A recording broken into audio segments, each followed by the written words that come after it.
Hello everyone, সকালবেলায় উঠে ব্রেকফাস্টটা ছিল এইরকম।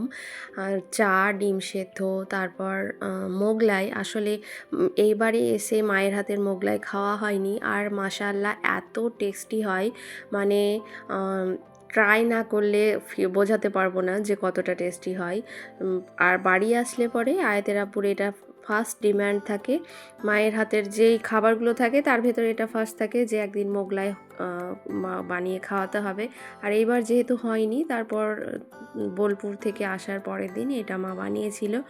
আর দিনটা একেবারেই লেজি লাগছিল, মানে এক তো টায়ার্ড, তারপরে মানে ঘুম তো প্রপার হয় না এদের নিয়ে। যাই হোক, তারপর আসলো আনায়া, আর এসে খাওয়া বাদ দিয়ে ওর দুষ্টুমি, মানে একবার খেতে গিয়ে ওর 10 মিনিট সময় লাগে। আর খেতে চায় না বললেই চলে। আয়াত এতটা দুষ্টুমি করতো না ওর বয়সে যতটা আনায়া করে।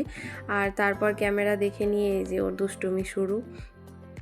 আর আয়াতকে তো ফোন ছাড়া খাওয়ানোই যায় না, মানে খাবার আনার আগে ওর হাতে ফোন লাগে, তারপরে ও খাবার খাবে। কিছু করার নেই, মানে অভ্যেসগুলো এরম হয়ে গেছে। আর খাওয়ানোর জন্য মানে অ্যাটলিস্ট মনে হয় যেন একবার খেলে পরে আমি উদ্ধার হয়ে যাই, যার জন্য ফোনটা দিতেই হয়। আর তারপর লাঞ্চের মেনু ছিল মাছ, তারপর আলু সেদ্ধ, শিম ভাজা, আমের চাটনি, আর সাথে একটু টক দই।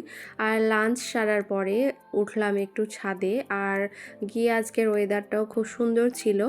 আর তারপর কিছুক্ষণ থেকে সন্ধ্যের সময় আমি একটু ঘুমিয়ে পড়েছিলাম, আর এসে দেখছি মা আর বোনের পিঠে তৈরির কাজ অলমোস্ট ডান। কারণ আমি ঘুমোচ্ছিলাম, আর যেহেতু আমার ঘুম মানে হয় না বললেই চলে, আর যখন আমি ঘুমোই ওরা খেলছিল বাবার সাথে, প্রাণের সাথে, তারপর আয়াতের নিশাতের সাথে। সো তার জন্য আমার আর ঘুমের অসুবিধা হয়নি, আমি ঘুমোচ্ছিলাম। আর ঘুমটা বেশ ভালো দিয়েছিলাম, এতই দিয়েছিলাম যে মা আর বোন পিঠে অলমোস্ট বানিয়েই নিয়েছে।